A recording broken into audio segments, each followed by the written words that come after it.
안녕하세요, 여러분. 면역왕 이실장입니다. 오늘 제가 들려드릴 이야기는 여러분의 생명을 살릴 수도 있는 가장 중요한 이야기일지도 모릅니다. 얼마 전 저를 찾아오셨던 60대 중반의 이정호 씨 이야기입니다. 새벽 공기가 차가운 새벽 4시부터 트럭을 몰고 도매시장을 누비며 가족의 생계를 책임지셨던 분이셨죠. 이정호 씨는 늘 피곤해 절어 사셨지만 이를 가장의 당연한 숙명이라 여기셨습니다. 이정호 씨는 몇 달 전부터 아침마다 손이 저려서 잠에서 깨는 일이 잦아졌다고 합니다. 처음엔 잠을 잘못 잤겠지 하며 대수롭지 않게 넘겼고, 아내가 요즘 손이 자주 저리냐고 물을 때마다 일이 고되니 그렇지 별일 아냐라며 웃어넘기셨습니다.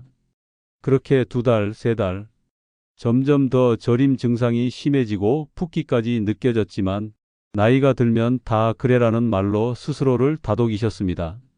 그러다 어느 날 아침 평소처럼 저린 오른손을 털다가 갑자기 손에 들고 있던 열쇠가 철컥하고 바닥에 떨어졌습니다. 오른팔에 힘이 쑥 빠지고 이어서 오른쪽 다리까지 주저앉으며 차가운 마룻바닥에 쓰러지셨습니다. 몸이 계속해서 신호를 보냈을 텐데 진작에 알아챘어야 했는데 이정호 씨는 뇌혈관이 막히기 시작하면서 나타나는 뇌졸중의 전조 증상을 무려 몇 달 동안이나 무시하고 있었던 겁니다. 여러분, 아침 손 저림이나 몸 붓기처럼 매일 겪는 사소한 증상들이 사실은 우리 몸이 터지기 직전이라고 알려주는 마지막 경고 신호일 수 있습니다. 오늘 제가 아침 손 저림과 몸 붓기가 왜 생기는지, 그리고 우리 몸에 어떤 장기가 위험에 처해 있는 건지 현대의학과 한의학 관점을 함께 낱낱이 파헤쳐 드리겠습니다. 자, 그럼 시작해 볼까요? 1. 자고 일어났더니 손이 저리다. 뇌가 보내는 경고입니다.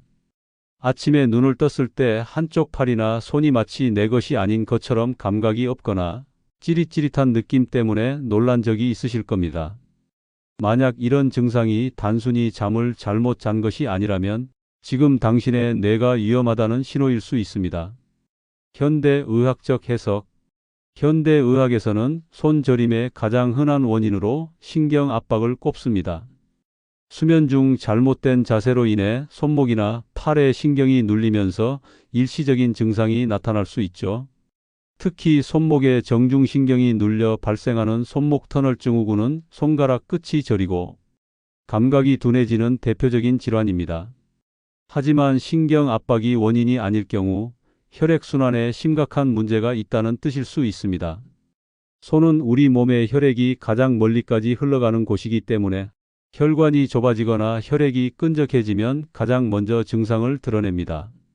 이런 증상이 지속되거나 양손, 양발에서 동시에 나타난다면 당뇨병 같은 기저질환으로 인해 말초신경이 손상된 말초신경병증일 가능성이 있습니다.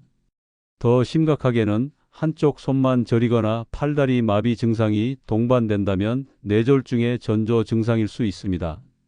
일시적으로 뇌 혈류가 막혔다가 다시 뚫리는 일과성 허혈 발작 TIA 발생했을 때 나타나는 현상이죠. 이는 본 뇌졸중이 발생하기 직전 뇌가 보내는 마지막 경고와도 같습니다. 이 신호를 절대 가볍게 넘겨서는 안 됩니다. 한의학적 관점. 한의학에서는 손저림을 기혈순환 장애로 봅니다. 우리 몸의 기운과 혈액은 생명활동의 근본인데 손은 이 기혈이 도달하는 가장 먼 곳에 위치해 있어 순환에 문제가 생겼을 때 가장 먼저 증상을 드러냅니다. 몸의 순환이 원활하지 않으면 담이라는 노폐물이 혈액을 탁하고 끈적하게 만들거나 어혈이라는 뭉친 나쁜 피가 혈관을 막아버립니다. 이런 노폐물들은 주로 소화기능 저하나 스트레스, 차가운 기운 등으로 인해 발생하며 손끝까지 이어지는 경락과 흐르는 통로를 막기 시작하면서 저림 증상이 나타나는 것입니다. 이것은 마치 고장난 수도관이 터지기 전 물이 졸졸 새는 것과 같습니다. 단순히 잠을 잘못 잔 것이 아니라 우리 몸 전체의 혈액과 기운 순환에 빨간불이 켜졌다는 근본적인 신호로 봐야 합니다. 평소 손가락 끝을 꾹꾹 눌러주거나 손목을 자주 돌려주면 기혈순환을 돕는 데 큰 도움이 됩니다. 2. 아침마다 몸이 퉁퉁 붓는 이유? 신장이 보내는 SOS. 아침에 일어나 거울을 보면 눈이 퉁퉁 붓고 손가락에 반지가 꽉 끼거나 종아리가 무거운 느낌이 들 때가 있습니다. 어제 야식으로 라면을 먹어서 라고 생각하며 넘기기 쉽지만 라면을 먹지 않았는데도 매일 아침 몸이 붓는다면 우리 몸의 수분 관리 시스템인 신장 기능이 망가졌다는 뜻일 수 있습니다. 현대 의학적 해석. 아침 붓기의 흔한 원인은 짠 음식을 많이 먹거나 수면 부족으로 인한 일시적인 현상일 수 있습니다.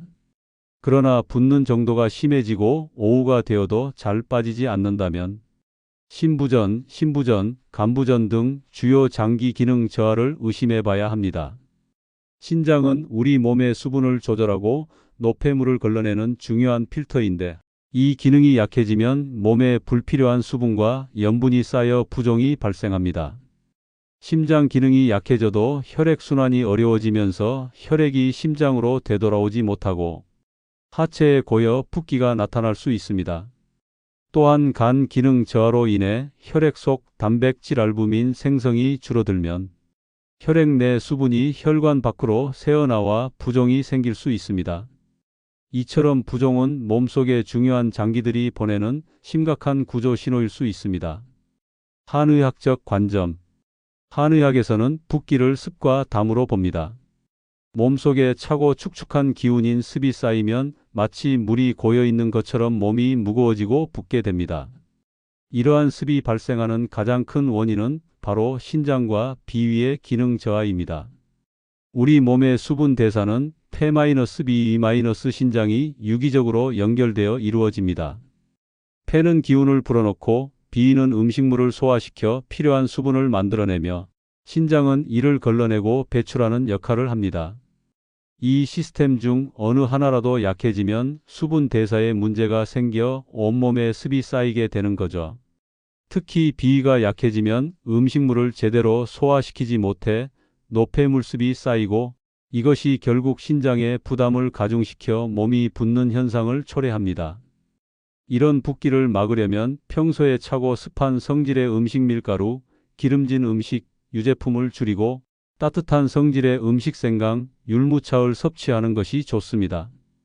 또한 발바닥에 용천열이나 종아리에 족삼리열을 꾸준히 지압해주면 수분 대사를 돕는 데 큰 도움이 됩니다.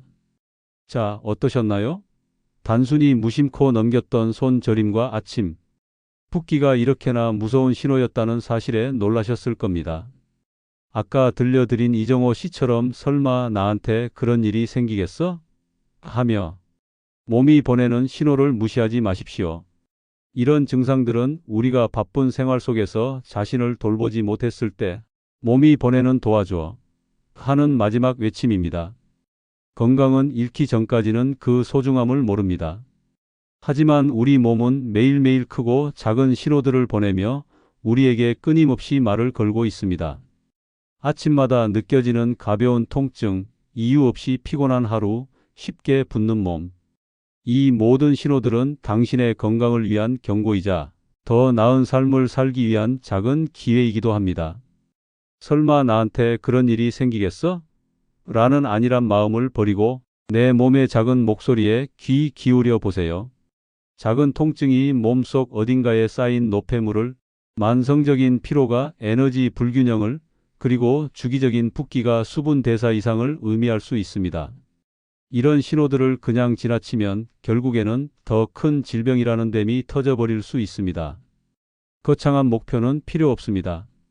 하루 10분 스트레칭하기, 잠들기 전 따뜻한 물 한 잔 마시기, 인스턴트 음식 대신 채소 한 접시 더 먹기 같은 작은 실천만으로도 당신의 몸은 분명히 달라지기 시작할 것입니다. 이 작은 변화들이 쌓여 큰 기적을 만들어냅니다. 이러한 작은 실천이 모여 당신의 소중한 삶을 지키는 가장 강력한 방패가 될 것입니다. 건강한 습관을 통해 활기찬 오늘을 만들고 더 행복한 내일을 맞이하시기를 진심으로 바랍니다.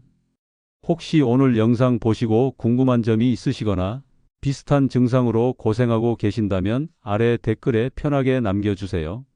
여러분의 이야기는 저에게 다음 영상을 만드는 큰 힘이 됩니다. 여러분 자신뿐 아니라 부모님, 형제자매, 친구분들까지 함께 건강해지면 더 좋지 않겠습니까? 카카오톡이나 밴드에 이 영상 꼭 공유해 주세요. 작은 실천이 큰 건강을 만듭니다. 다음 영상에서는 더 유익하고 건강한 정보로 찾아뵙겠습니다. 면역왕 이실장이었습니다.